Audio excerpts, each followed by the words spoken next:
దేవుడు తన సంఘాన్ని ఎలా చూస్తున్నాడు తెలుసా? విలువ కలిగినదిగా చూస్తున్నాడు. సంఘం అంటే ఎవరు చెప్పరేంటండి? సంఘం అంటే ఏంటి? సంఘం అంటే ఇదే, ఈ గోళ్ళ కాదు, మనమే. మనలను ఆయన విలువైన వారిగా చూచుచున్నాడు. చప్పలు కొడుతూ ప్రభుని మహిమపరచుదాం. నువ్వు విలువైన వ్యక్తివి. నా దేవుని దృష్టిలో నువ్వు విలువైన వ్యక్తివి. విలువ కలిగిన వ్యక్తిగా ఆయన మనల్ని చూస్తున్నాడు. వెలగలిగిన వారు, విలువైన వారం. వెల, విలువ రెండింటికి తేడా ఉంది.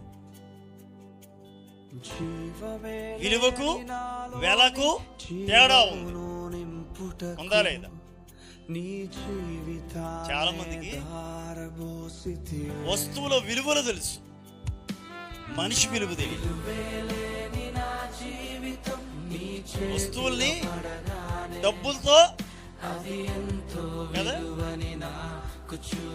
మరి ప్రాణం ఎంత డబ్బు కడితే ప్రాణం వచ్చింది తిరిగి?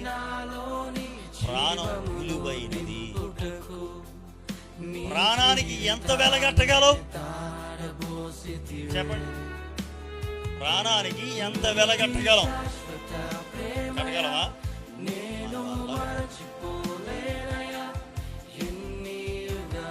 చాలా విలువైంది. లోకంలో విలువైనవి చాలా ఉన్నాయి. ఇలాంటి విలువైన నీ మాట చాలా విలువైంది అనంటారు కదా. మాట చాలా విలువైంది. గౌకుని ఎట్టబడితే అట్ట మనం మాట్లాడకూడదు. నీ మాటకు విలువ ఉంది. నీ మాటకు విలువ ఉంది. నిన్ను మర్చిపోతారు, నువ్వు అన్న మాట మాత్రం మర్చిపోరు.